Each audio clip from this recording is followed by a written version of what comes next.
Boa noite, irmãos, graça e paz do Senhor Jesus.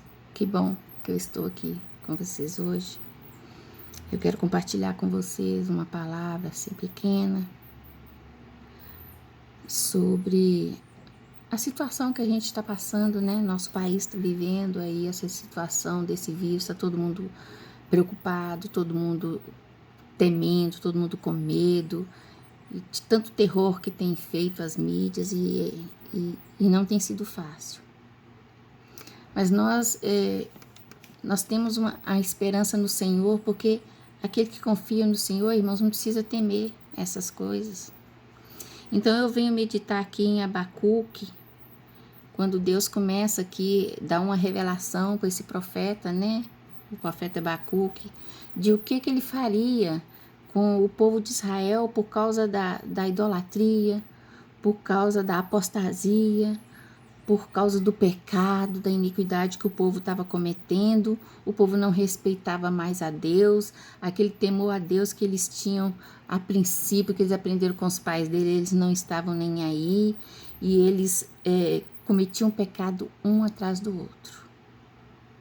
E ali o Senhor, ele revela para Abacuque, falando o que aconteceria com o povo, se o povo não consertasse. Então, quando eu vou ler umas palavras aqui, né, algumas só, que Deus falou para Abacuque, falando assim que, parte aqui do capítulo 1, que fala assim, olha, no versículo 6 do capítulo 1, fala assim, olha, eis que suscita os caldeus, nação amarga e impetuosa que marcham pela largura da terra, para apoderar-se de moradas que não são suas. Eles são pavorosos e terríveis e criam eles mesmos o seu direito e a sua dignidade. Então aqui Deus estava descrevendo para o profeta que ele iria usar os reis de Babilônia, aqueles reis maus, para corrigir o povo de Israel. Porquanto os últimos reis que o povo de Israel teve, um dos mais piores, né, os dois mais piores reis de Israel, que foram a Manassés e o rei Amon, né, ali de Judá. E nesse tempo Deus levanta também um único, último rei bom, que foi o rei Josias. Ele subiu ao trono com 8 anos de idade. E ali o Senhor fala para Abacuque como que as coisas aconteceriam e como poderosos eram aqueles reis. Então Abacuque aqui no capítulo 3, ele vem orar, interceder pelo povo, dizendo assim, Senhor, tenho ouvido as tuas declarações e me sinto alarmado. Aviva a tua obra, ó Senhor, no decorrer dos anos, e no decurso dos anos faze-a conhecida na tua ira. Lembra-te, Senhor, da misericórdia. Quer dizer, Abacuque estava falando, Senhor, tu és um Deus poderoso, tu és um Deus que não despreza o teu povo, tu és um Deus que não nos deixa sozinhos. Por que tu estás dizendo que vai fazer toda essa coisa, tudo isso que está acontecendo com o povo? Onde que tu estás, meu Deus? E Abacuque começa a conversar com o Senhor, e o Senhor continua na mesma posição, né, no mesmo intuito, e Abacuque, ele chega a ficar desesperado por causa da situação que ele estava vivendo, mas aí ele lembra que o Senhor é um Deus poderoso e que se nós tivermos fé em tempos de tribulação, a gente prevalece firme com o Senhor. E nós temos, irmãos, realmente passado um tempo de tribulação, e olha que isso não é nem o começo, isso não é, mas são sinais dos tempos. São sinais que a palavra do Senhor deixaram para nós. Os caminhos de Deus, irmãos, os caminhos de Deus são retos. O Senhor, ele não ama o pecado. Ele ama o pecador, mas não ama o pecado.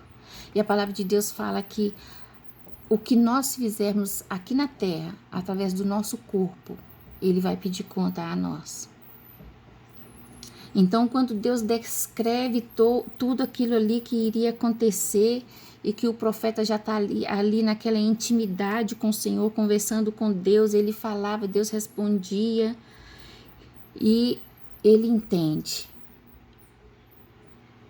que em qualquer situação da vida dele ou nós, Se nós esperarmos no Senhor, no dia da angústia, em qualquer tribulação, o Senhor virá ao nosso socorro. O Senhor virá em nosso socorro, irmãos. Então o Senhor não quer que nós venhamos a ficar alarmados com essas coisas, apesar de que eu também fiquei assim muito, porque nós somos carne, irmão, nós somos humanos. E nós temos muitos, não são poucos não, muitos momentos de fraqueza. Nós temos. Mas o que nos sustenta de pé é a palavra do Senhor. O que nos mantém firme é a palavra do Senhor.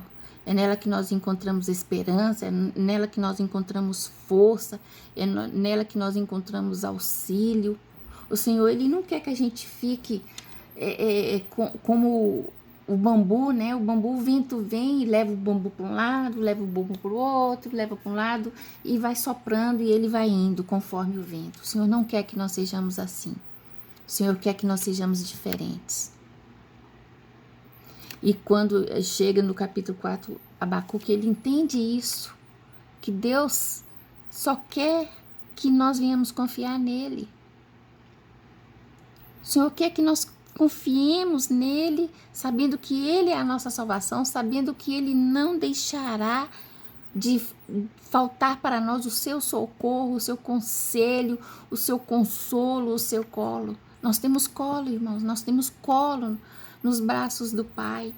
Então nós precisamos renovar, nós precisamos exercitar a nossa fé para que, se nós passarmos pelo fogo, nós não sejamos queimados, e se nós passarmos pelas águas, nós não iremos submergir, elas não irão nos afogar, porque nós estamos ali arraigados na videira que é Jesus Cristo.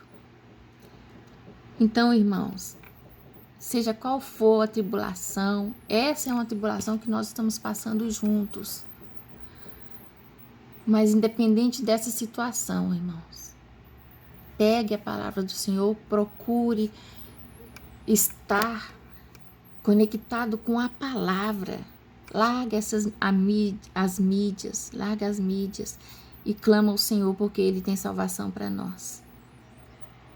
E quando o profeta, ele entende que o Senhor, ele é poderoso, ele começa, ao invés de reclamar, ao invés de repreender a Deus igual ele estava fazendo no início, ele começa a engrandecer, ele começa a entronizar o Senhor, ele começa a descrever a confiança dele no Senhor, e o seu coração se enche de esperança, seu coração se enche de alegria, seu coração se enche de poesia, de cânticos de louvor para Deus.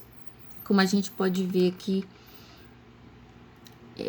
no capítulo 3 ainda, o versículo 16, quando Abacuque ele confessa a Deus falando assim, olha, ouvi-o, e o meu íntimo se comoveu a sua voz, tremeram os meus lábios, entrou a podridão nos meus ossos, e os joelhos me vacilaram, pois em silêncio devo esperar o dia da angústia, que virá contra o povo que nos acomete. Quer dizer, ele entendeu que aquilo não tinha volta, que teria que acontecer para que o povo se arrependesse e voltasse para Deus. Que muitos, quando estão vivendo bem, na abundância, se esquecem de Deus. Nossa, tá muito bom, não vai à igreja, não ora, não medita na palavra, fica o dia inteiro com o celular ali no WhatsApp, ou vendo novela, ou olhando Facebook, Instagram, e esquece de Deus. Mas aí quando a coisa aperta, eles procuram a Deus. Então, Abacuque, ele entendeu que em qualquer situação da vida dele, ele bastava ele clamar ao Senhor, que o Senhor estava ali pronto para segurar ele no colo, para consolar e para o livrar. E é onde Abacuque, seu coração se enche de esperança, e ele entende. E ele fala aqui para nós, ainda que a figueira não floresça e nem haja fruto na vide, o produto da oliveira minta e os campos não produzam mantimento, as ovelhas sejam arrebatadas do aprisco e nos currais não haja gado. Todavia, eu me alegrarei no Senhor. Exulto no Deus da minha salvação. O Senhor Deus é a minha fortaleza e faz os meus pés como os da corça e me faz andar altaneiramente, ou seja, me faz andar em verdes pastos. É isso que o Senhor quer de nós. Tá essa tribulação com essa situação do vírus, clama ao Senhor e confia que o Senhor está contigo. Confia que o Senhor, Ele vem nos livrar. Confia no Senhor, mesmo que seja, se for a hora do Senhor nos levar, Ele vai nos levar. Mas o que importa é nós estarmos com Ele. O que importa é nós não desfalecermos, mas permanecermos de pé, orar, interceder, orar pelos irmãos, orar pela igreja e levar o povo ao arrependimento. É chegada a hora, é chegado o momento que o Senhor Ele nos convida a fazer um exame de consciência e consertar a nossa vida.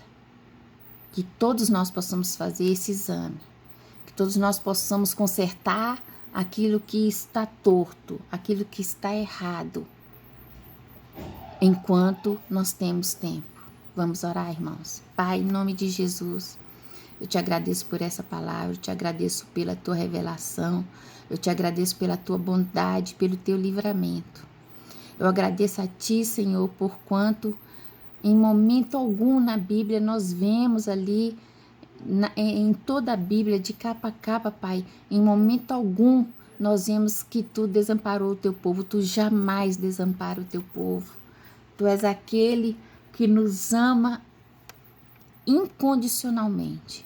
Tu nos ama sem nos cobrar, tu nos ama porque tu queres nos amar. Nós não merecemos o teu amor, mas tu escolheu nos amar, Pai. Pai, que nós possamos, enquanto ainda há tempo, Senhor, nos reconciliar contigo, nos acertar no teu caminho, Pai, e buscar a tua presença. Nós clamamos, ó Pai eterno e santo, neste momento, para que tu possas renovar a fé de cada um que está vendo este vídeo, Pai. De cada um que está participando desta comunhão que nós estamos, Pai, durante toda a semana, nas orações, nas meditações da palavra. Que a nossa fé, ela possa crescer mais e mais, ó Pai, porquanto nós estamos congregados, sim, em espírito, ó Pai.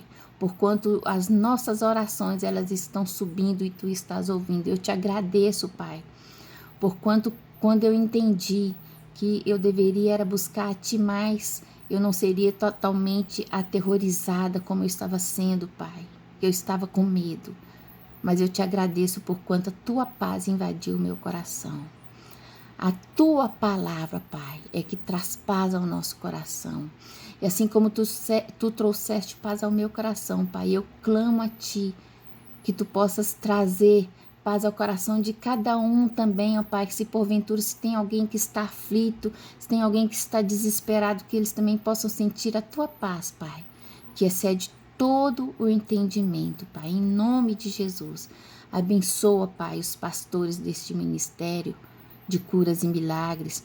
Abençoa toda a tua obra na face da terra. Abençoa os levitas, a Leia, Pai amado e santo, o teu servo que nos ajuda grandemente ali com o louvor no violão. Oh, Pai, o Isaac, Senhor, os nossos ministros de louvor, muito obrigada por cada um deles. Obrigada pelo pastor Cláudio, pelo pastor Daniel, obrigada pela pastora Nádia, que tem sido um vaso nas tuas mãos. Obrigada pelos pastores Wagner e Keita, que tem levado adiante, Pai. Obrigada pelo meu esposo, obrigada pela minha vida, obrigada pela vida de cada um dos obreiros e daqueles que estão na tua presença caminhando junto conosco. Eu te agradeço, Pai. E eu peço que a tua bênção, Pai, possa se estender a todos, Pai, não só desse grupo, mas a todos da igreja, todas as nações da terra, Pai. Obrigada pelo pastor Jorge, que tu tens falado ao coração dele e tem o orientado de como proceder nessa crise, Pai. Nós te agradecemos e eu te dou graça, Pai, pela saúde, pela vida, por todo o bem. Te dou graça muito mais, Pai, pela salvação em Cristo Jesus. Muito obrigada, Pai. É o que eu oro, Pai. Te peço e te agradeço em nome de Jesus. Amém. Glória a Deus. Deus abençoe.